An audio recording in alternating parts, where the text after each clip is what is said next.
안녕하십니까? 안녕하세요. 제가 지금 옛날에 원래 컴맹이었거든요. 근데 어쩔 수 없이 컴퓨터를 배우게 되었습니다. 원래 제가 물리를 전공했는데 물리를 전공했거든요. 근데 제가 물리를 잘해서 물리한 게 아니라 공부를 좀 못해가지고 1학년 때 2학년 때 과를 정해야 되는데 아이들이 물리를 안 하려고 그러지 않습니까? 그래서 그냥 과에 최소 정원이 있거든요.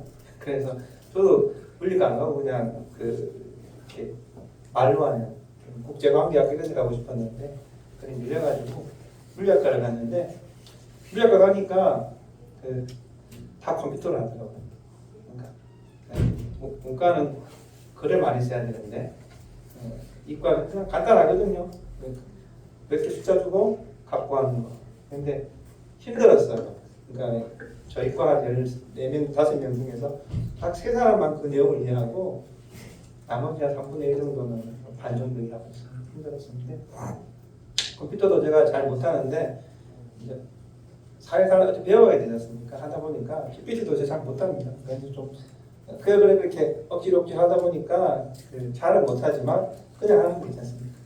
운전도 베스트 드라이브가 좋은데 다 베스트 드라이브가 될 수는 없지 않습니까? 사고 안 나고 좀 느리더라도 천천히 가더라도 안전하게 운행하면 되는데 좀 PPT를 제가 나름대로 만들었는데요. 좀 보시기에 좀 저라도 이해해 주시고요.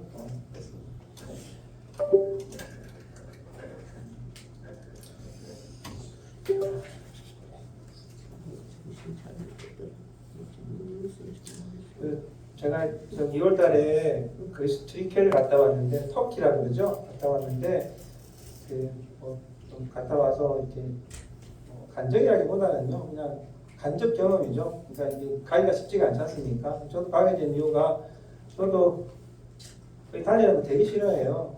저는 성격상. 그런데 이제 여기 작년에 사라하고 저희 자매가 이제 갔다 오고 난 다음에 꼭 갔다 와야 돼. 그래서 짤짤하는 거는 바보라고 그러지만 제 딸이 계약금을 끌어버렸어요. 계약금 있지 않습니까? 끌어버려가지고 제가 잔금을 치르고 갔다 왔거든요. 그러니까 이게 저도 경험이 많지 않지만 이론을 통해서 배우는 것도 있지만요. 또 다 그렇게 할 수는 없잖아요. 할 수만 있다면 경험을 통해서 하는 것도 좋다. 간접 경험도 중요한데요. 그냥 맨날 사람이 직접 경험만 하고 살아갈 수는 없지 않습니까? 없기 때문에 약간의 시간을 내어서 할 수 있으면 좋은데 참 거기 우리가 바쁘게 살아가는 직장생활 또 여러 가지 주어지는 과업 또 예기치 않게 일어나는 어떤 일들 때문에 우리가 좀 하지 못하는데 그래도 저도 많이 경험을 하지 않았지만 오래 살지도 않았지만 하나님께서 저한테 너는 경험해야 돼 하면서 여러 가지 좀 경험들을 하게 하셨어요. 그래서 그런 경험들이 지금 그런 경험하라고 하면 싫지만은 돌아올 때 그것이 또한 필요했구나 생각을 하면서 지금도 현재 진행형인 일들이 있습니다. 싫거든요. 그런데 또 하나님께서 하라는 거기 때문에 다른 기준을 문제하게 되면 우리 바르게 된다는 정직하게 된다는 거죠. 그게 이제 만만치가 않아야 대상이. 그런데 이제 또 하나님께서 정직하시듯이 우리도 정직하게 하면 하나님께서 그거에 대해서 좀 언젠가는 저도 이제 짧은 세월을 살아왔지만 작년에 이제 지나간 일이지만 제가 작년 연말하고 올 초에 엄청 힘들었어요. 작년에 한 7월달 정도에 저희 복지부에서 보통 전국의 사회복 시설이 한 3,000개 넘기 때문에요. 제가 된 시설들은 잘해야 시정검 아니 도 오는데 복지부에서 갑자기 조사를 나온 조사를 그것도 2주 동안 그래서 깜짝 놀랐죠. 저도 그렇지만은 저희 주부가 어느 정도 긴장을 하고요. 왜 나올까? 그래서 이 조그마한 시설 2주 동안 와서 하게 되면 그리고 이제 했었는데 여러 가지 이제 제가 추측되는 바가 있습니다. 제가 좀 빳빳하거든요. 사람들한테. 그러니까 제가 이제 들은 얘기로 누가 저를 투선을 했다는 거죠. 근데 이제 다행히 감사한 건 우리 여기 있는 송영재하고 저희 산하사마 직원들이 잘 해가지고요. 이제 그런 것들이 오게 되면 어떤 일을 당하냐면은 작게는 뭐 수천만 원, 수억과 환수를 당하고요. 왜냐하면 사람이 살다 실수할 수가 있거든요. 어떤 데는 뭐 저희 법인 안 그래도 횡령을 하게 해가지고 예를 들어서 뭐 다 돈은 규정에 맞게 쓰게 돼 있거든요. 그래서 전용을 해가지고 환수를 당하고 아니면 어떤 경우에는 규정을 위반해서 해고를 당하는, 해임을 당하는 이런 일들이 생겨요. 그래서 결과 보고서를 보게 되면은 작년에 하고 난 다음에 몇 개의 시설들이 받았는데 선방했다는 생각이 들고요. 이런 것들은 안 하는 게 좋다는 생각이 들었는데 사실 저도 한 2달 동안 엄청 고민을 했는데 그 조사를 받으면서 준비하기 전 2달 그리고 사실 사람이 매 맞는 것보다 매 맞기는 더 어렵지 않습니까? 그래서 하나님한테 기도하면서 이렇게 잘 지나가게 하셨는데 그래서 이제 뭐 누가 이제 뭐 투소를 했다는 얘기 들었어요. 그런데 이제 그걸 계속 하기는 그런데 뭐 만약에 저한테 험이 있었다면 큰 험은 있긴 있었다면은 쉽게 안 넘어갔을 텐데 하나님께서 그렇게 도와주셨다는 얘기를 생각이 들었고요. 또 하나는 저희들이 직원들이 많은데 직원들이 이제 저를 노동부에 고발을 했어요. 했는데 그냥 그걸 못 받았다고요. 요즘엔 그렇거든요. 잘해줘도 이제 그렇습니다. 그래서 물론 뭐 하다 보면 그런데 그것도 제가 2차 정도 고민을 했어요. 왜냐하면 이 잘못되게 되면은 전체가 어려워지기 때문에 그리고 뭐 직장 다니시는 분 관리자분들 아시겠죠. 요즘에는 만만치가 않고 좋은 직원들이 많은데 만만치가 않거든요. 그래서 이제 제가 하는 농사를 통해서 이제 정상적인 절차를 밟아서 그냥 좋은 게 좋은 거라고 그 사람과 타협 보는 게 아니라 해서 이제 분쟁을 해서 하니까 결국 제가 혐의 없음 판결이 났거든요. 그래서 작년 연말하고 올 초까지는 좀 제가 마음 아닌 마음 고생을 많이 했습니다. 하지만 제가 이제 말씀드리는 것은 이제 그런 일들이 왜 있었을까? 물론 뭐 저도 돌아보게 되었어요. 이제 좀 제가 좀 딱딱하거든요. 그런데 하지만 하나님께서 어쨌든 준비하라는 거죠. 모든 상황들을 위해서. 그래서 이제 교회 당하면서 제가 한번 더 둘러보게 되었습니다. 저희가 하는 이 교회 업무적인 일이나 이 교회 일들이 있어서. 근데 이제 제가 오늘 드리고자 하는 말씀은 이 갔다 온 얘기도 이렇게 드리겠지만 이거는 쭉 PPT 보면서 이렇게 제가 설명하면 이렇게 편하고 제가 이제 오늘 드리고자 하는 말씀은 우리가 이제 다 성경을 믿고 살아야 하는 사람들이지 않습니까? 어쨌든 간에 그거를 우리가 때로는 좀 성경은 그런 말씀이지만 나한테는 적용하고 싶은 말씀 적용하고 아니고 싶은 안 해도 이럴 때가 있는데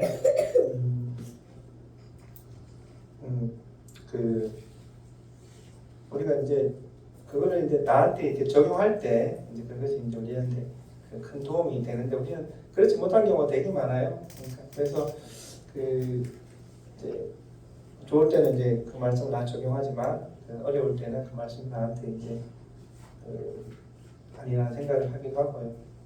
제가 이제 감기가 들어서 목소리가 좀 안 좋으면 양해해 주시고요. 한 5일 알았는데 지금 건물에 있는 것 같습니다. 양해해 주시면 좋겠습니다. 그래서 제가 또 다른 사람 앞에 나와서 말을 잘 못해요. 이렇게 좀 제가 잘 못하거든요. 조리 있게 말도 못하거든요. 그래서 많은 사람들한테 그날부터 여러 가지 이제 핀다고 듣고 그랬습니다. 그래도 하나님 감사한 거는 뭐냐 하게 되면요. 제가 처음에 사관학교 왔을 때 좋은 사람을 만났어요. 사람은 어떤 사람을 만나야 중요하지 않습니까? 좋은 사람 만났고요.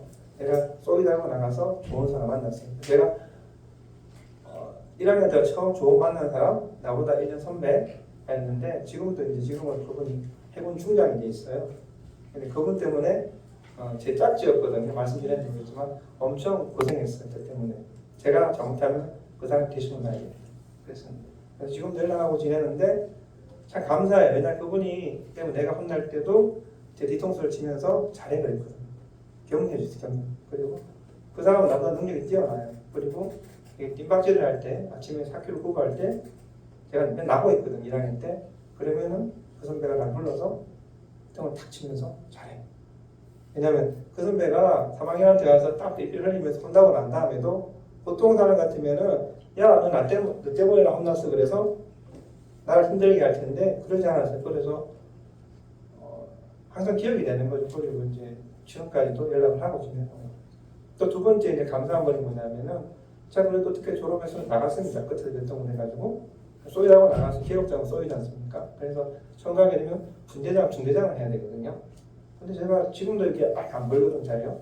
안 보이는데 사람들 앞에서 얘기하려고 그러게 되면 어떻겠습니까? 근데 쏘이를 알고 이렇게 얘기하는데 뭐 잘 못하죠. 내가 이제 그래서 제가 못하고 뭐 거기 군생활 20년, 30년 한 사람들이 있는데 베테랑 그 사람들이 있는데 제가 되겠습니까? 그 사람들한테. 그래서 걔가 못 쏘니까 그 사람들을 지휘를 해야 돼요. 이거 아시오, 저거 아시오. 근데 그렇게 해서 이제 뭐 시간이 노하우가 쌓여서 잘하지만 그런 와중에서 이제 어떤 그 선배님들은 이렇게 안 뭐라 그러는 게 너 사람을 모르겠어. 근데 제가 만난 그 분은 참 고마우신 분이었어요. 그러니까 그분은 대령이셨는데 제가 쏘이지 않습니까? 그걸 모르거든요. 그러면 할수 이리 와, 그래. 본인이 가르쳐줬어. 이렇게 하는 거야. 그런 기억이 많이 남는 거죠. 그래서 제가 이제 그 다음에 중이 갈 때 되게 달면 조금 정도 영장이 쌓이지 않습니까? 근데는 뭐 밥수라 그러지 않습니까? 뭐 밥수라 그러거든요. 근데 이제 그분이 이제 그런데 쌓여서 이제 제가 작은 바람에 지휘가 내렸을 때 이제 그분 생각을 하면서 그렇게 했죠. 그러니까 이제 거기 누구를 만나느냐가 왜냐면 아마 제가 그 선배를 만나지 않았다면 졸업 못했어요. 왜냐하면 너무나 힘든 시간들이기 때문에. 그러니까 뭐 지금은 안 그랬겠지만 하루도 안 맞고 끝나는 날이 없었어요. 요즘에는 큰일 나거든요. 이렇게 하루도 안 맞고 끝나는 날이 없었어요. 그리고 새벽 2시에 계속 일어나야 돼요. 기합받아요. 그리고 실무 나가서도 이제 요즘은 안 그렇겠지만 굉장히 사람들이 이제 많이 힘들게 하거든요. 퇴근도 안 시켜주고 그렇죠. 그리고 주말에 퇴근도 못하게 월요일날 보고하는 이런 시간이 있었는데 그리고 이제 말씀드리는 이유는 그러니까 그분들이 저를 격려해 주셨어요. 격려. 우리가 이제 노에미아서를 알지 않습니까? 노에미아가 지도자지 않습니까? 그분이 한 일이 뭐예요?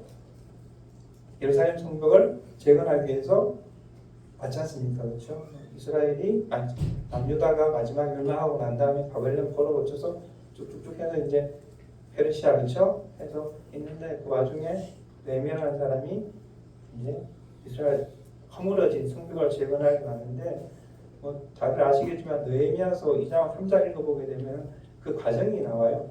건축하는지에 대해서 재건하는지에 대해서 이거 보게 되면 느헤미야는 지도자였지만 같이 간 사람도 있었을 거 아닙니까? 그걸 보게 되면은 다 각자 맡은 위치가 있어요. 이 사람은 여기까지, 우리 쪽까지. 한 사람이 다 한 거 아니에요. 그러니까 결국 같이 했다는, 협동했다는 거 아니겠습니까? 그렇죠. 그리고 거기 보게 되면 여러 가지 직종을 가진 사람들이 나와요. 그러니까 뭐 예를 들어 저 같은 사람은 이런 잘 못 맞히거든요. 잘 맞히는 사람도 있지 않습니까? 이거 맞히고 저 같은 사람은 단순한 일을 잘하기 때문에 그걸 하고 이렇게 해서 각자의 은사에 따라서 이렇게 하는 걸 나오거든요. 읽어보시게 되면 그리고 그 사람들이 가진 미션은 뭐겠습니까? 소망. 결국 성벽을 다시 재건하는 거거든요. 근데 거기서 이제 제일 중요한 건 뭐냐? 예미라는 사람이죠. 그렇죠? 리더, 지도자. 근데 요즘에 저도 그렇지만은 칭찬은 고래도 춤추게 한다는 그런 말들이 있습니다. 지금도 있는데 잘 인색해요. 저도 그렇지만 저도 직장생활 받아보는 직원들한테 내일 점검 나오는데 왜 이거 안 했어, 저거 안 했어. 그리고 안 한 것밖에 안 보여요. 잘한 건 안 보여요. 그리고 내가 본 것이 준비 안 된 게 다 9가지 준비했는데 그러면 이제 마음에 그래요. 내가 그렇게 얘기했는데 왜 안 해? 근데 꼭 조금만 돌아보게 되면 9가지는 했어요. 그러면 이제 거기서 어떻게 하냐에 따라서 달라지는 관계. 그렇죠? 물론 이제 하다 보게 되면 저도 직원들 이렇게 같이 하고 있고 또 직원들 또 많은 사람들이 거쳐갔지만 또 일부러 그러는 사람도 있어요. 일부러 그냥 뭐 어떻게 되겠지. 근데 이제 근데 아닌 사람도 있고요. 또 그런 사람들이 엄청 이렇게 착해요. 그런 사람도 못 견뎌요.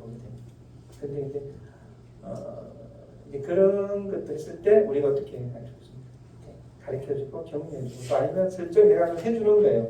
그렇죠? 그렇죠.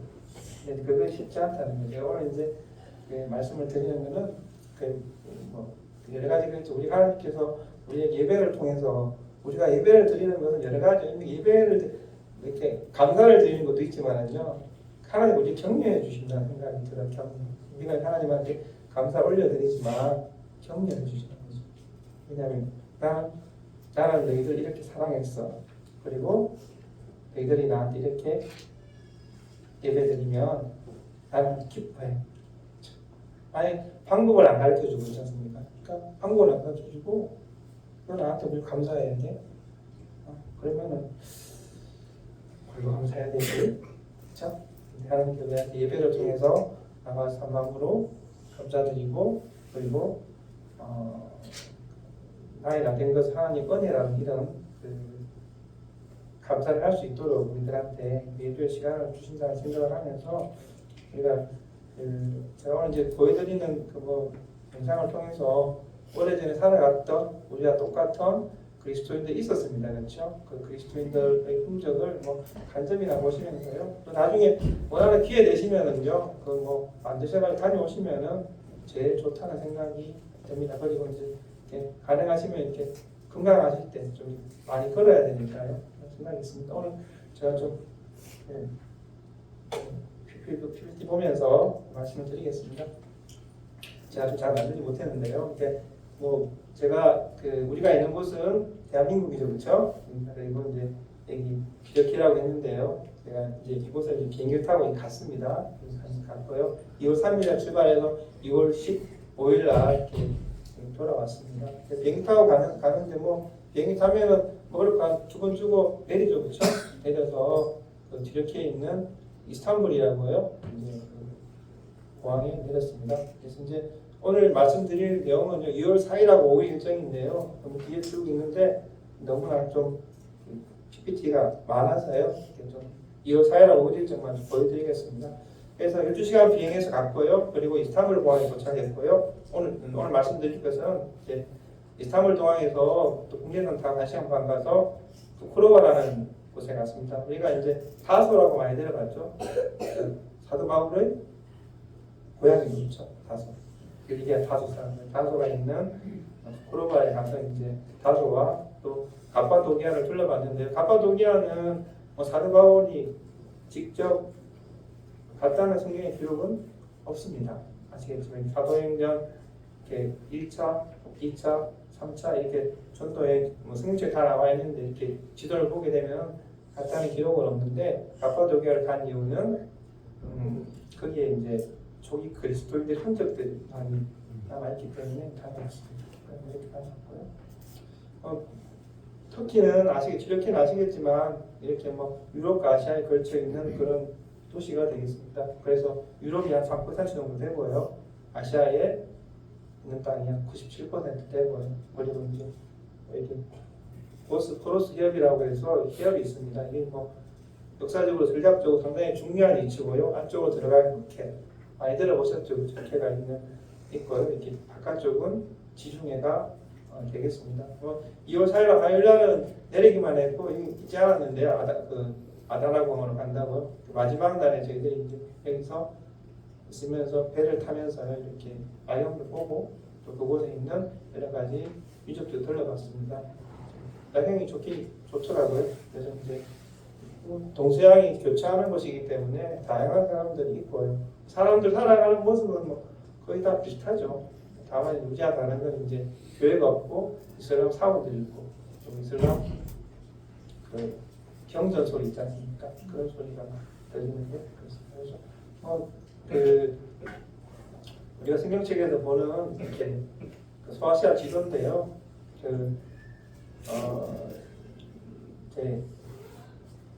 이스탄불에서 일리게 아다나까지 이렇게 비행기 타고 갔습니다. 이렇게 화살표에 있는 것처럼 국내선 타고 갔는데요. 일리게 아다나 밑에 가면 다소라고 하는 동네가 있습니다. 거기에 이제 우리가 사도 바울의 고향이라고 알려진 그런 땅이 되겠습니다.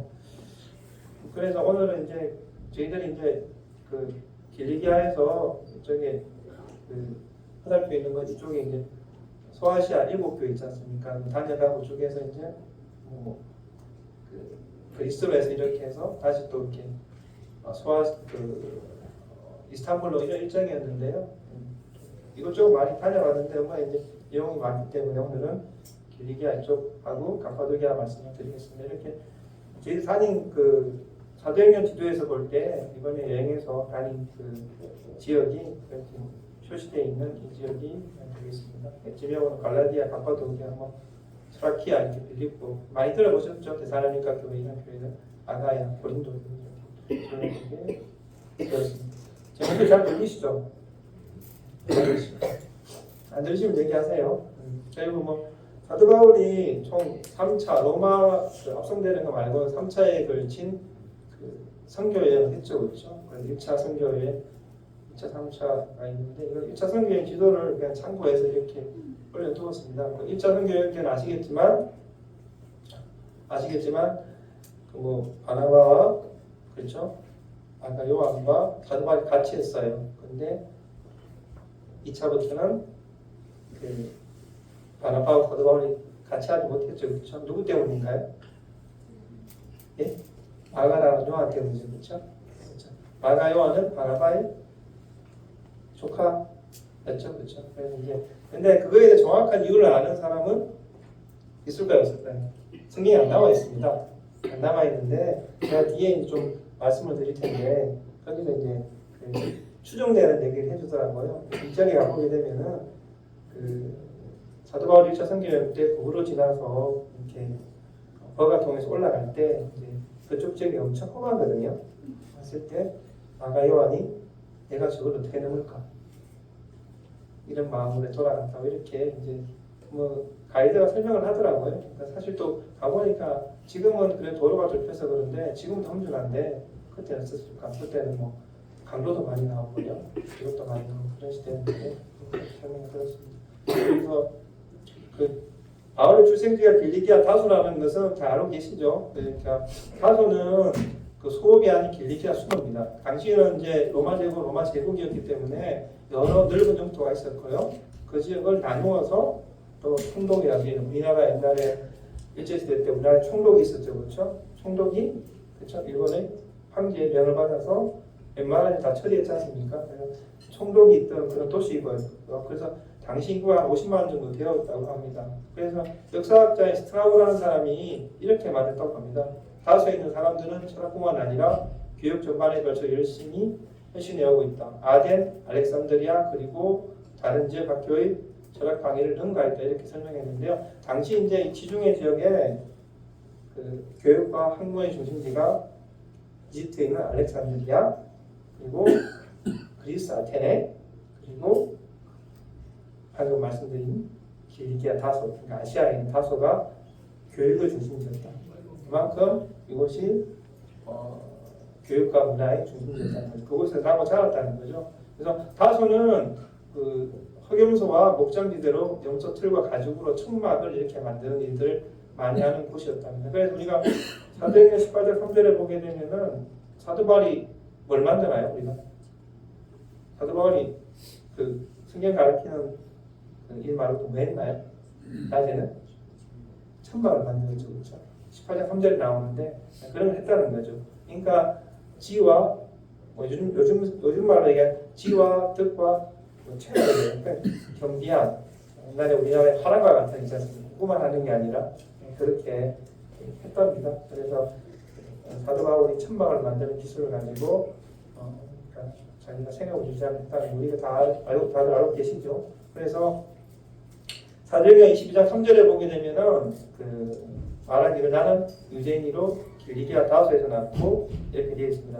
사도 바울이 사울이라는 이름과 바울이라는 이름을 우리가 다 같이 쓰고 있죠, 그렇죠? 그런데 그 히브리 본명은 사울이고요. 그리고 헬라식으로 이렇게 바울 이렇게 이야기를 하게 되는 겁니다. 그래서 우리가 이제 사울 바울 이렇게 많이 얘기하는데 그렇게 되고요. 그리고 사울이 이제 회심하고 난 다음에 사울이 어디에서 회심했나요? 예? 어딘가요? 예, 어디? 맞죠? 시리아? 안정 맞죠? 예, 담에서 가다가 그죠? 잡으러 가자 그죠? 가다가 담에서 가죠. 담에서 가는 도상에서 가다가 회심했죠, 그렇죠? 그래서 거기서 이제 와서 입고 난 다음에 그 사례비를 받아서 도망해서 다소로 갔습니다. 고향으로 도망갔다고 이제 사도행전 9장 30절과 갈라디아서 1장 21절에 나와 있는데요. 다소에서 이제 사도를 이제 머물렀을 때 바나바가 다시 와서 안디옥 교회, 시리아 안디옥 교회에 가서 이제 같이 섬길 것을 얘기하는 이유가 사도행전 11장 25절에 나옵니다.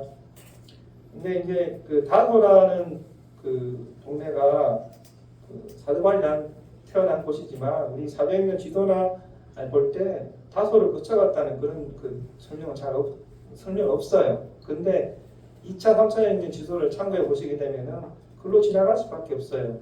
그래서 이제 우리가 유추하는데 추정하는데 아마 사도 바울은 2차, 3차 여행 때 그 에베소 이쪽 왼쪽으로 가거나 이쪽으로 그 본도 지방으로 올라가 가면서 가기 전에 이제 이 다소를 지나서 간다고 이렇게 추정을 한다고 합니다.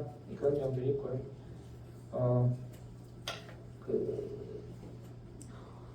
사도행전 15장 40절에 보게 되면은 바울을 시다를 택한 후에 형제들에게 주의 은혜에 부탁함을 떠나 수리아와 길리기아로 다니며 교회들을 경고하게 하니라.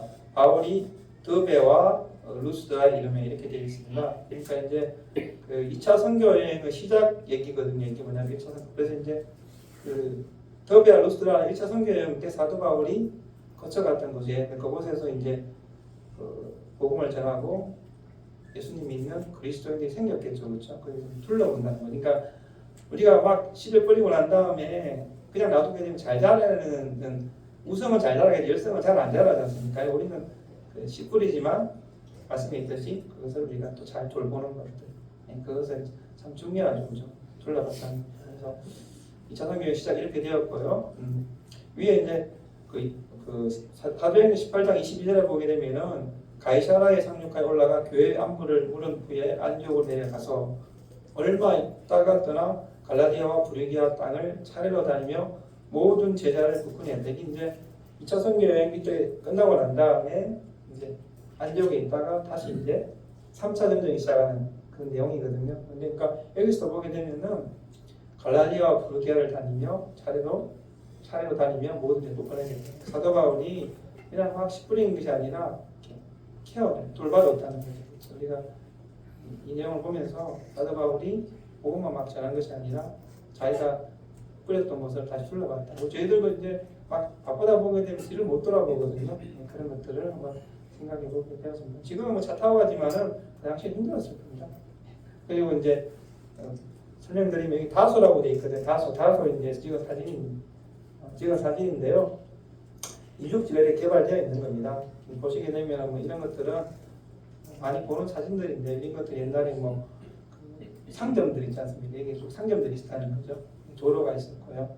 그래서 이제 이곳에 이제 로마 도로가 있었고 이런 도로들이 이제 땅에 묻혀 있는데 이것이 이제 모든 길은 로마가 통한다는 이제 그런 말이 있습니다. 이 도로를 통해서 이제 그 로마가 제국을 지배할 때 사람도 다니고 그리고 물건도 다니고 공상을 했던 거죠. 이렇게 이제 다소 시내가 보게 되면 일정구역을 발굴을 해서 이렇게 되어 있습니다. 그래서 이제 좀 멀리서 찍은 사진인데요. 초점만 쳐져 있어서 매끄럽지는 않습니다. 이렇게 되어 있고요.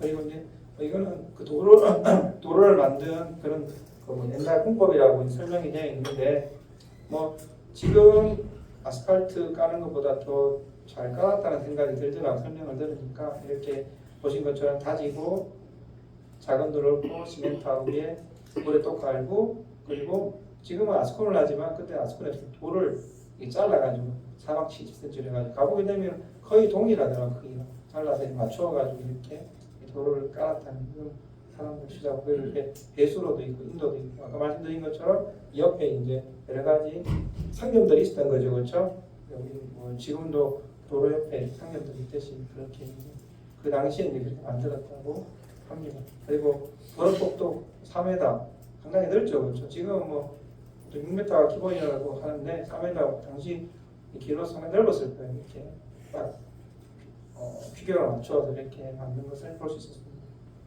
다음은 이제 바울의 문이라고 있는데 이건 이제 좀 그 바울의 문은 아니고요. 원래 그 들으니까 이 시작이 이제 클레오파트라라고 있습니다. 역사 보게 되면 이제 안토니오스 장군이라고 이제 로마가 이제 분쟁이 있을 때 그 장군과 이제 만나기 위해서 클레오파트라가 이집트에 클레오파트라가 이집트 사람이었던 걸 아시죠? 그래서 와가지고 이렇게 만났다고 해서 이제 클레오파트라는 기문이라고 하고 또 바울이 다소에 살 때 놀았다. 이렇게 해서 사람들이 바울의 문이라고 이렇게 말하기도 한다고 합니다. 그래서 저희들이 이제 거기서 이렇게 단체로 찍은 사진이고요. 그리고 뭐 먹거리 이렇게 먹습니다. 그리고 이제 뭐 저는 아무거나 잘 먹거든요. 그래서 주로 다 먹었습니다. 잘 먹었습니다. 저는 뭐 먹는 것은 가리지 않기 때문에 잘 먹었고 잘 먹었어요. 뭐 이런 거 싫어하시는 분들도 계시는데요. 잘 먹었습니다. 그리고 이제 다음은 바울의 생가가 있거든요. 생가를 방문했는데 그 생가에 보게 되면 이렇게 들어가는 이렇게 입구 모습이 되겠습니다. 사도행전 22장 27절에 보게 되면 9절에 보게 되면 사도 바울 자기가 남에서부터 자기가 누구라고 로마 시민권자라고 얘기하는 그런 내용들이 있습니다. 그래서 뭐 기독교 시대부터 바울의 생가로 알려졌다고 하는데 맞겠죠. 오랜 전승을 통해서 이루어진 거니까. 그래서 가게 되면 우리나라도 가게 되면은 어디나처럼 이렇게 뭐 표준말이 되어 있는데 다 제가 아는 그 단어가 아니어서 읽지를 못했습니다. 근데 설명만 들었고요. 그렇습니다. 여기는 바울의 우물이라고 하는데요. 우물이라는 곳에서 이렇게 사진 찍어가지고 이게 바울의 생각들을 이렇게 복원해서 이렇게 보존해 놓은 그런 사진이 되겠습니다. 그래서 이제 다음은 이제 그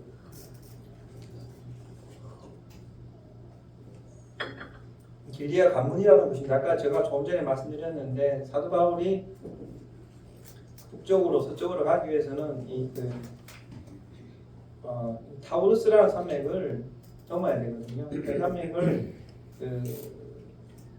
우리나라 그 태백산맥 생각하시면 돼요. 그러니까 그건 더 높은 산맥인데 이것을 넘어서 이제 복음을 전하기 위해서 서쪽으로 또 북쪽으로 해서 그리스까지 갔다는 그런 이야기를 들었습니다. 그래서 아주 험준한 산맥인데요. 지금은 이렇게 보시는 바와 같이 고속도로가 뚫려서 괜찮은데 당시 험준한 산이었고요. 그래서 이제 아까 앞에서 말씀드렸듯이 사도행전 13장 14절에 보게 되면은 이제 그 마가 요한이 아까 말씀드린 것처럼 돌아가는 내용이 나오는데 그래서 그 제가 하시는 말씀이 험준한 타우로 산맥을 넘는 문제로 마가 요한이 예루살렘으로 돌아갔다는 이야기가 있다고 합니다. 그러니까 그곳엔 당시 강도도 많았고요, 들짐승도 많았기 때문에 이렇게 설명을 하도록 해서 일리가 있다.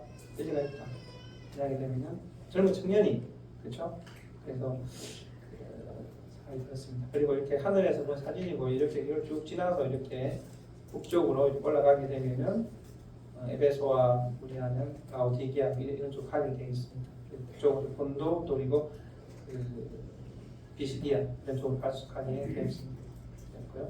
그런데 이제 지금 이 고속도로는 나중에 사람들이 만든 도로고요. 1990년대에 그 사람들이 이제 길을 작업을 하기 위해서 옛 사도 바울이 갔던 길을 찾았다고 합니다. 보시게 되면은 오른쪽 고속도로고요. 오른쪽 밑에 이제 있는데 비문이 하나 알렉산드리아 대왕의 돌이라는 비문을 하나 발견했어요. 그래서 사람들이 우리가 무슨 그 내용을 볼 때 거기 어떤 글이 써져 있게 되면은 그것이 무엇인가 알 수가 있지 않습니까? 화살표 표시되어 있는 이 지역에서 비문을 발견했는데요. 이제 이렇게 오래전에 이제 발굴할 당시의 사진인데 거기 보게 되면 이제 이 도로를 로마 황제 카라칼라라는 황제가 217년도에 만들었답니다. 그리고 이 도로를 만들면서 비문을 새겼는데 그 비문이 발견이 된 거죠. 그 비문에 이렇게 뭐라고 써져 있냐면은 충성스럽고 축복받은 무적의 아구스투스 황제를 얘기하거든요. 카라칼라가 황제가 산을 뚫고 길을 넓혔다. AD 270년에 이렇게 되어 있는 거고요. 이런 것들을 보면서 이제 이런 보여주는 이유는 뭐냐게 되면은 사도 바울이 정말 이 길을 걸어서 전도 여행을 했다는 거죠. 우리가 지금 생각으로 봐서 어떻게 저것을 건넜을 건데 하나님께서는 준비하시는 분이지 않습니까? 그래서 황제 이런 사람들을 통해서 준비를 한다는 거죠. 그렇게 해서 그럼 길을 준비하고 그렇게 했다는 거죠. 그래서 이제 오늘 말씀드릴 것은 이제 2월 5일날 간 다시 이거 말씀드릴 것은 이렇게 갑바도기아 지역에 있는 지역인데 이 갑바도기아는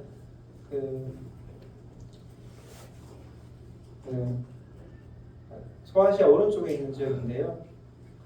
간 곳은 게레미하고 게링구야하고 이제 그리고 우치사르라는 거하고 그리고 뭐 파사바 이런 곳입니다. 사진을 이렇게 보여드리고요. 그래서 이제 갑바도기아는 지명의 뜻이 아름다운 말들의 땅이라고 이렇게 합니다. 그리고 우리가 사도행전 2장 9절 잠깐 보시겠습니다. 사도행전 2장 9절.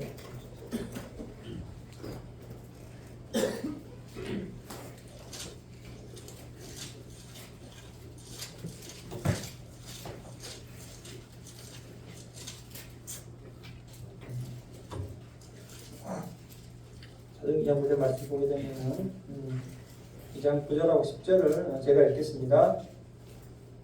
이거는 이제 오순절날 성령님께서 오시고 난 다음에 이제 이루어진 일들에 대한 내용인데요. 9절입니다. 우리는 바데인과 메데인과 엘람인과 또 메소포타미아, 유대와 갑바도기아, 본도와 아시아, 부르기아, 밤빌리아 이렇게 해서 이렇게 이제 갑바도기아 사람들도 나와 있죠, 그렇죠? 그래서 우리가 복음을 들었다는 것이 복음을 갑바도기아 그 사람들이 듣고 가서 이제 이곳에서 주님 섬기는 그런 삶을 지냈다는 겁니다. 그래서 사도 베드로가 쓴 서신의 수신지가 또 잊지는 않겠는 베드로전서 1장 1절에 보게 되면 갑바도기아라고 나와 있습니다. 그래서 베드로전서를 1장 1절에 갑바도기아의 성도들에게 쓴다는 그런 내용이 나와 있습니다. 이런 내용들을 쭉 보면서 이제 보게 되니까 조금 이해가 되더라고요. 그래서 그 당시 이곳에 있는 사람들 다 복음을 들었고 복음을 들어 믿고 가서 그곳에서 교회를 이루었고 또 사도 베드로가 그곳에 있는 성도들을 위해서 편지를 썼고 그런 형태의 이해가 좀 됐습니다. 그래서 이제 갑바도기아에 있는 지역 중에 베레메라는 지역인데요. 다 이런 것들이 이제 쉽게 생각하게 되면은 오늘날의 교회라고 생각하게 됩니다. 예수님 믿는 사람들이 모여 살았다 그런 것이죠. 다 이제 석회질로 되어 있기 때문에 쉽게 이렇게 파면을 팔 수 있도록 그렇게 되어 있어요. 그래 동물들 이렇게 많이 만든 것이고요. 괴레면은 보이지 않는 이라는 뜻이라고 이제 얘기를 들었습니다. 그래서 동물 속에 언더라는 사람들이 그런 말인데요. 그래서 이곳에서 이제 많은 그리스도인들이 올바른 성경 교리를 정립하기 위해서 언둔 생활을 하면서 또 이 당시는 핍박 시대였거든요. 로마 황제 핍박을 피해서 살면서 이제 여러 가지 오늘날 우리가 듣는 교리들을 이렇게 정립을 한 거죠. 그것을 우리가 이제 지금 배우고 익히고 뭐 좀 틀린 부분들도 있지만 그래서 분별해서 이렇게 저희들이 배우고 있는 겁니다. 이것은 괴레메 지역에 대한 뭐 이렇게 그곳에 있는 교회들에 대한 설명을 해놓은 곳인데요. 가게 되면 이제 여러 가지 교회들이 있는데 그 중에서 성바르바라는 교회가 있더라고요. 이게 뭐냐면은 그 당시 이제 또 인상적인 것은 뭐냐면 순교당한 이집트 공주 바르바라에게 봉헌했다. 그러니까 그 당시 이제 이집트 공주도 예수를 믿었다는 거예요. 믿어가 순교당했다. 그 사람들이 만든 교회다. 그리고 또 이제 샌들 교회라고 있는데 이것은 뭐 맞는지 모르겠는데 예수성처 성화 밑에 바닥에 샌들 자국이 있습니다. 그거를 이제 해서 샌들 교회. 그러니까 뭐 원래부터 그렇게 붙인 게 아니고 그 사람들이 이제 그런 모양들을 보고 이름을 붙였겠죠. 샌들 교회라고 이렇게 설명을 하고 있고요. 그래서 그리고 뭐 뱀교회가 있는데 또 우리가 뱀이라고 사탄을 얘기하지 않습니까? 근데 그 벽화에 보게 되면은 성조지가 뱀과의 싸움 그런 장면이 또 있습니다. 그래서 이렇게 돼 있고요. 이렇게 하게 되면은 이렇게 성화가 있는데 많이 이렇게 훼손되어 있어요. 눈 부분하고 이게 특정 왜 이것이 훼손되었느냐고 이렇게 설명을 들으니까 이제 우리가 로마 시대 때는 그래도 기독교 시대지만 곧 이제 이슬람 시대가 돌아오지 않습니까? AD 622년에 이슬람이 시작되는데 그 이후에 사우디아라비아, 그러니까 아라비아 반도에서 올라와서 지금의 터키 쪽 올라오는 그때 이제 지금도 이제 무슬림이지만 이슬람을 정복하면서 이렇게 성화들을 중려부위를 훼손해서 지금도 훼손된 상태로 이제 그렇게 되어 있는 것을 보았습니다. 그래서 이제 이렇게 다 훼손이 되어 있더라고요. 그래서 이제 벽화를 보게 되면 오랫동안 몇백 년 동안 그린 것이기 때문에 어떤 것들은 좀 서툴게 돼 있었고요. 어떤 것들은 좀 정교하게 돼 있었는데 그러니까 초기에는 그냥 벽에다가 물감칠해서 이렇게 그림을 그렸고요. 사람들이 좀 더 지혜를 더해서 거기에다가 이제 해반죽을 그러니까 밑에 어떤 바탕을 깔고 그림들은 좀 정교하게 그림이 되어 있더라고요. 이렇게 이제 되어 있는데 많이 훼손되어 있더라고요. 이렇게 그러니까 천정에 이렇게 우리 바티칸 성당에 가면 그림 그리듯이 말이에요. 그렇게 그 당시 사람들이 이제 곳에 있으면서 예수 그리스도의 신앙을 정립하면서 하나님께 대해서 이렇게 신앙생활하면서 이렇게 그림을 그린 것들을 볼 수가 있었습니다. 이렇게 이 정경이고 그렇습니다. 이렇게 되어 있고 이런 곳에 이제 사람들이 살면서 이렇게 신앙을 했다는 거죠. 그리고 동물 훼손된 거 볼 수가 있고요. 그렇습니다. 이렇게 되어 있고요. 아까 말씀드린 그 성조지가 뱀을 이렇게 그렇죠? 아니면 그림들이 인정합니다. 그래서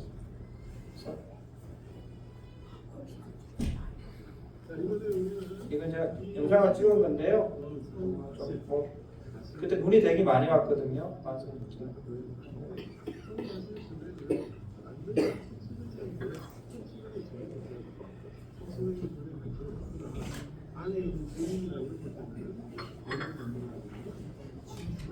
소리가 잘 안 들리실 텐데.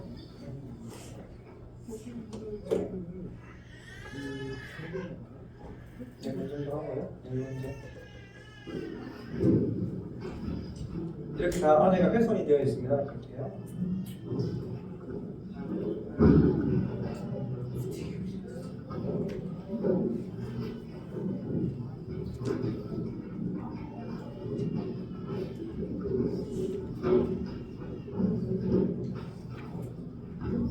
전장의 그림을 어떻게 그리는지가 상당히 조금 막 이해가 안 되더라고요. 됐고요.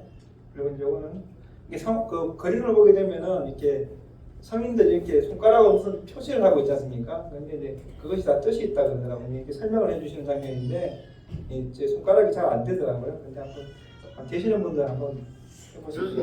예수 그리스도 테오스에서 하나님의 주요스에서 아들 소스케이르라고 해서 우리의 구원자라고 하는 신앙 고백의 의미가 있는 게 이런 식으로 생겼고 이렇게 되어 있는 건 삼위일체를 강조해서 성부, 성자, 성령, 삼위일체 그리고 이렇게 되어 있는 그림은 예수님 성부와 성자가 하나 예수님의 신성을 강조하는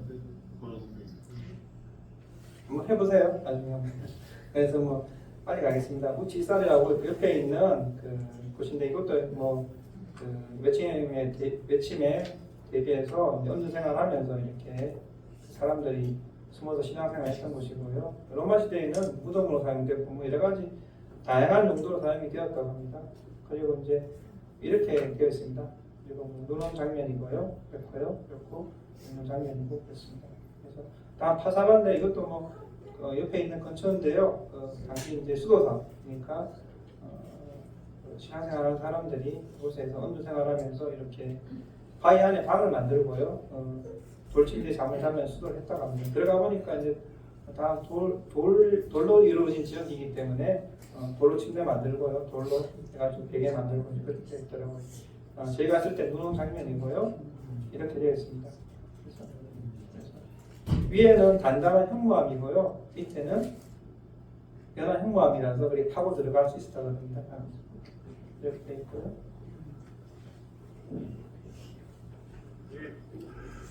여기는 갑바도기아 타사바 지역에 있는 기계한 암석 그 사이를 구멍을 내서 성도들이 피신하기도 하고 또 수도사들이 이곳에서 성경을 읽고 연구하고 묵상하고 하나님께 가까이 나아가기를 원했던 그 믿음의 현장입니다.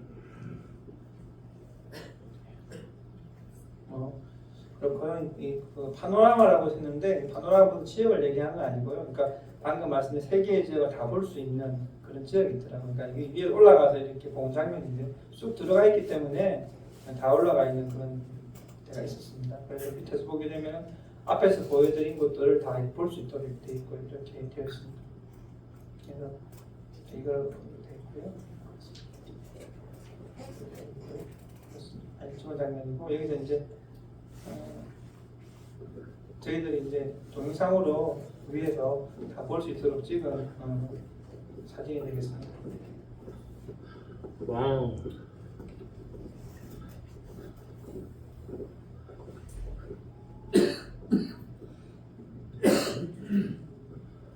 그래도 끝내주네. 그래도 끝내주네. 보너스 주셔서 감사합니다.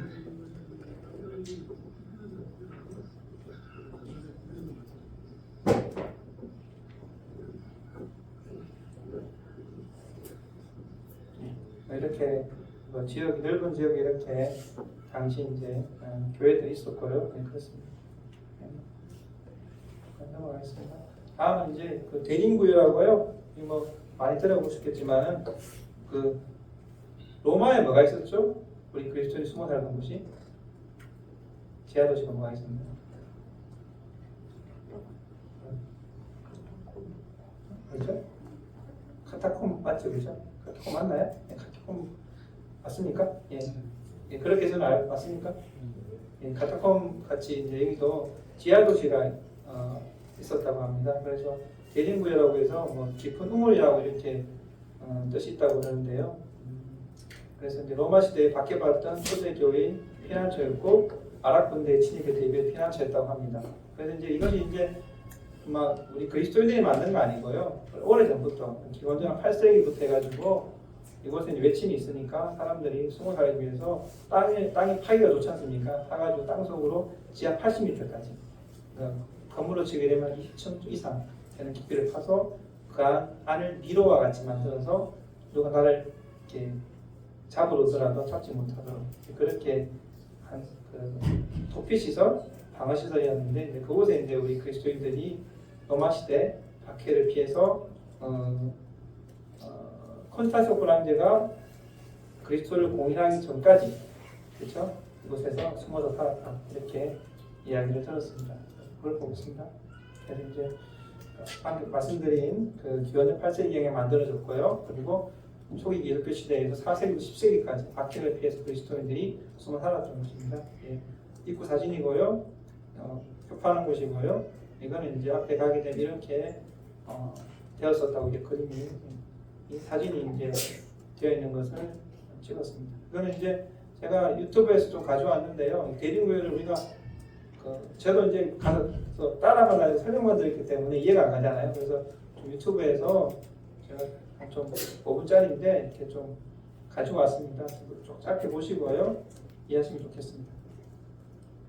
터키의 카파도키아 농장에서 도망친 닭을 쫓던 아이는 땅에서 자그마한 구멍을 하나 발견합니다. 닭을 찾기 위해 구멍으로 들어간 꼬마는 그곳이 작은 동굴이 아닌 긴 통로라는 것을 알게 되는데요. 이곳은 데린쿠유, 터키어로 깊은 우물이라는 뜻을 가지고 있는 지하 도시의 입구였습니다. 아이의 발견으로 인해 세상에 드러나게 된 데린쿠유는 발견 즉시 전 세계적인 화제가 되었는데요. 지하 도시는 몇천 년도 더 전에 지어진 것으로 추정되었으며 규모는 최대 3만 명까지 수용할 수 있을 정도로 거대했습니다. 깊이는 지하단대의 고층 빌딩으로 계산해보면 대략 25층짜리 빌딩이 거꾸로 서 있는 것이나 마찬가지였죠. 개미굴처럼 이리저리 얽혀있는 통로는 수백 개의 방들과 공동시설로 이어져 있었으며 부엌, 침실, 학교, 창고, 감옥, 무덤 등 그 용도와 종류가 아주 다양했습니다. 학자들이 제일 먼저 주목한 것은 이 거대한 규모의 지하 도시를 어떻게 건설했는가였는데요. 카파도키아 지역은 화산 활동이 매우 활발한 곳입니다. 오랜 시간 화산이 폭발과 휴식을 반복한 탓에 카파도키아 지역 인근의 암석층에는 화산재로 두텁게 쌓여있는 화산암들이 특히 많았는데요. 부드러운 화산암으로 이루어진 지형은 특별한 기구의 도움 없이도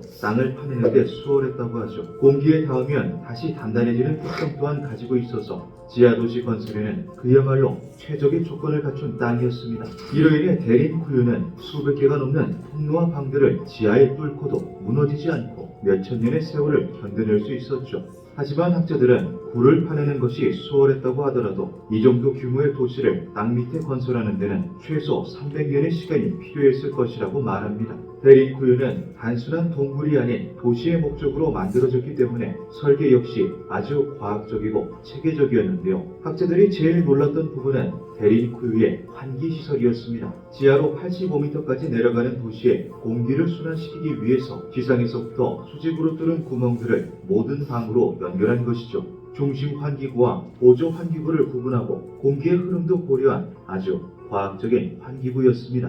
학자들은 도시를 누가 건설했는지 밝혀내기 위해 조사를 해보았지만 어렴풋이 짐작만 할 수 있을 것 무엇 하나 명확하게 밝혀낼 수 없었는데요. 오랜 세월 주인이 계속 바뀌었던 것으로 추정되어 하나의 문명이라고 특정 지을 만한 단서가 부족했던 것이죠. 제일 유력한 가설은 프리지아인에 의해 건설되었다는 것인데요. 이 근거는 고대 그리스의 역사가였던 크세노폰의 저서 아나바시스에서 찾아볼 수 있습니다. 땅 밑에 있는 그들의 지하 세상은 프리지아 왕국의 마지막 도시였다. 당시 프리지아는 훌륭한 건축가들의 나라라고 불릴 정도로 이는 기술자가 많았습니다. 이들이 작은 규모로 파기 시작한 굴이 점차 커져 도시의 형태를 띠게 되었다는 것인데요. 그들이 어째서 땅 밑에 도시를 세우기로 결심했는지는 아직 밝혀지지 않았다고 합니다.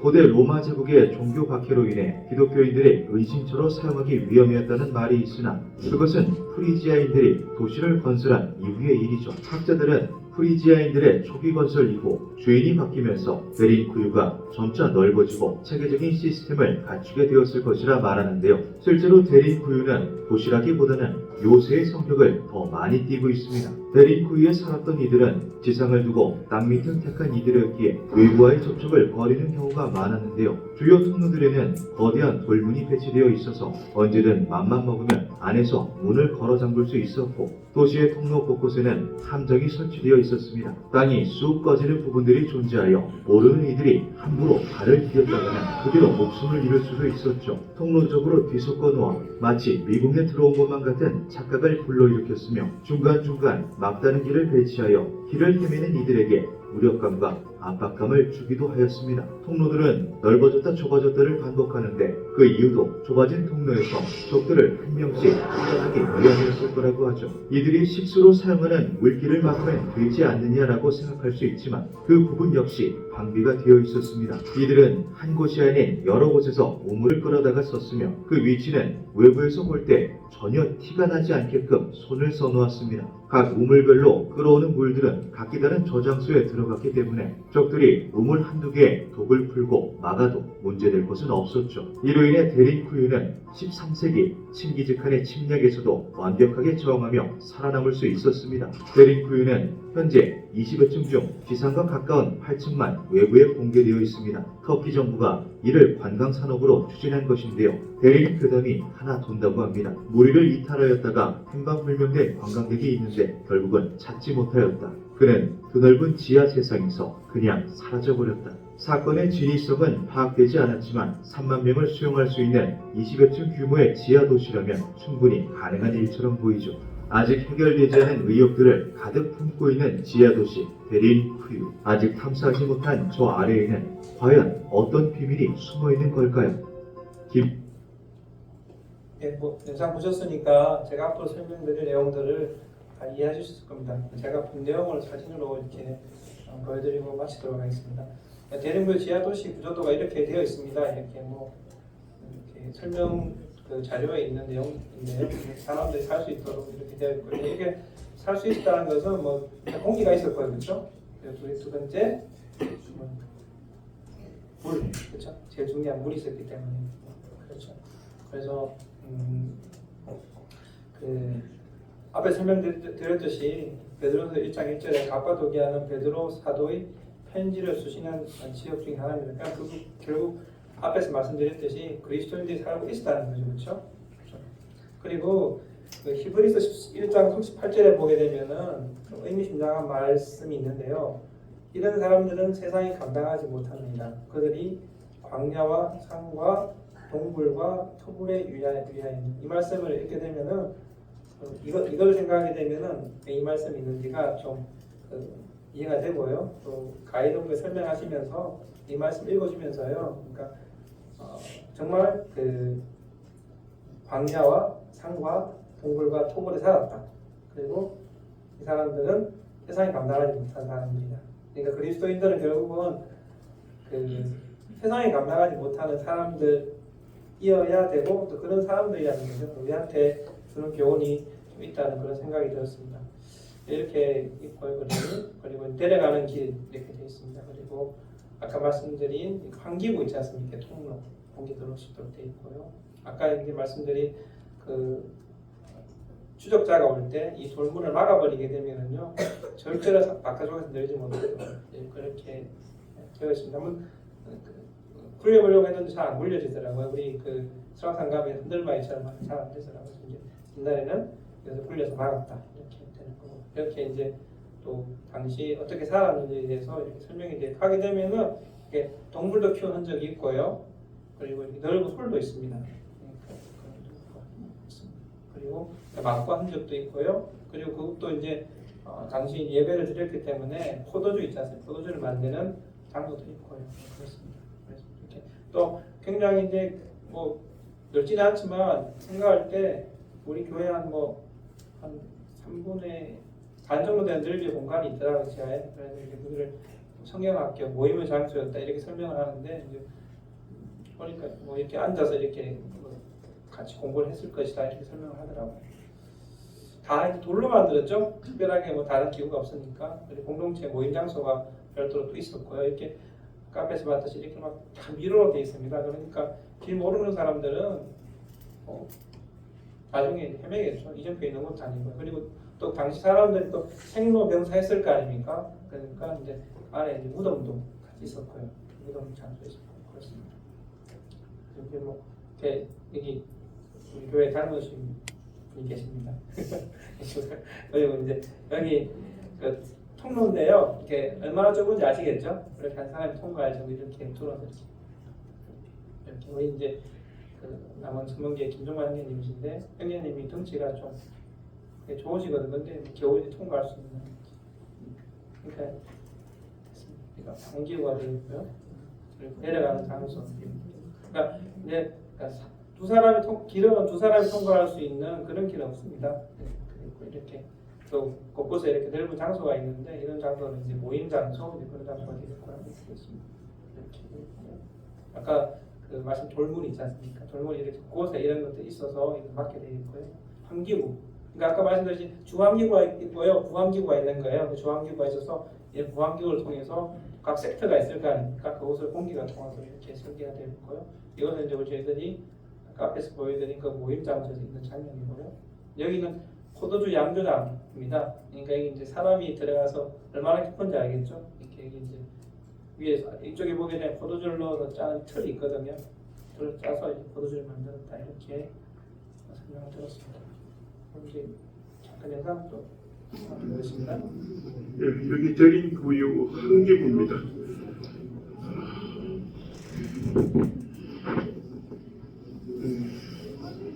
한기구가 15층, 지하 15층까지 연결되어 있기 때문에 여기에 있는 분들이 신선한 공기를 그나마 쓸 수 있었습니다. 김종환 의원님께서 이렇게 설명을 하시면서 이제 영상 올려주셨거든요. 그래서 좀 가지고 온 거고요. 굉장히 말 그대로 예수 그리스도를 뭘로 하는 거예요? 앞에 사진에서 본 그 이제 통로 지나게 넓은 장소가 있고 좁은 장소가 있고 이제 그것을 이제 걸어가고 있는 건데. 여기는 갑바도기아 대인구유 지하 40m 깊숙지에 있는 예배당입니다. 한국을 통해서 들어오는 바깥 공기를 조금 쐬면서 어렵고 형편없는 고난의 삶을 살아가면서도 오직 예수 그리스도 한 분만을 소망하면서 예수 그리스도 그분만을 삶의 소망으로 여기며 믿음을 지키며 주의 말씀을 가르치고 전하며 초대교회 성도들의 삶을 이곳에서 조금 느껴봅니다.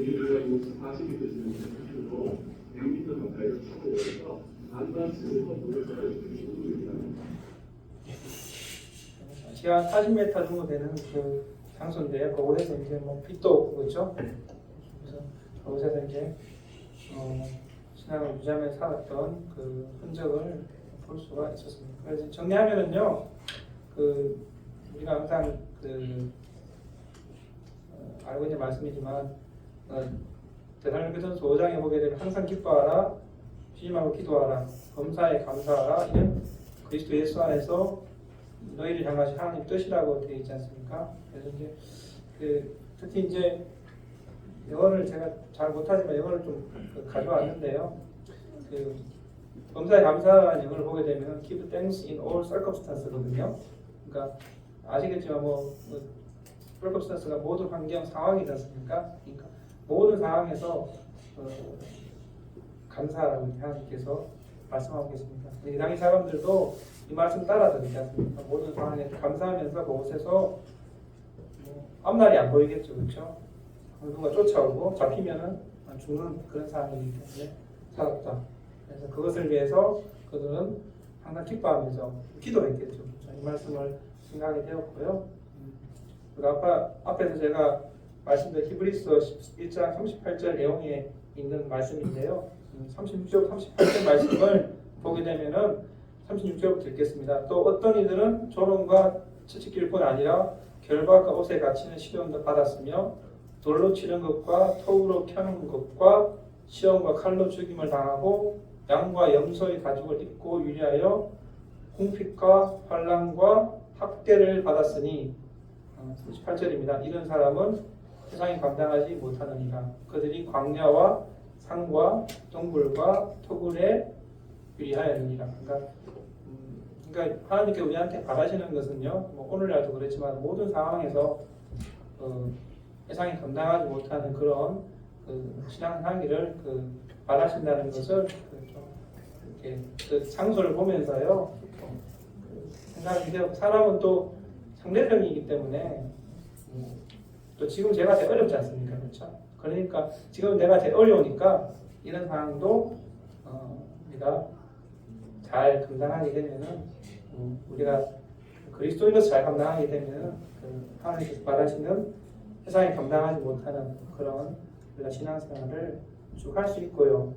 이를 위해서 하나님께 우리한테 말씀으로서 격려해 주시지 않습니까? 그렇죠? 이런 흔적도 격려해 주듯이 우리가 교회 안에서도 서로 간에 이렇게 어떤 격려를 통해서 하게 되면은 앞에서 말씀드린 예루살렘 성벽이 복원될 때 한 사람이 한 게 아니거든요. 각자 맡은 위치에서 각자 맡은 분량에 따라서 각자 맡은 재능에 따라서 거기서 또 한 지도자가 경계를 통해서 그 성이 완성이 되었기 때문에 좀 그런 지어져 나가는 교회로서 각자 감사교회가 그런 일을 함께하게 되면 하나님께서 기뻐하신다는 그런 생각을 해보는 그런 시간이 되었습니다. 이상입니다.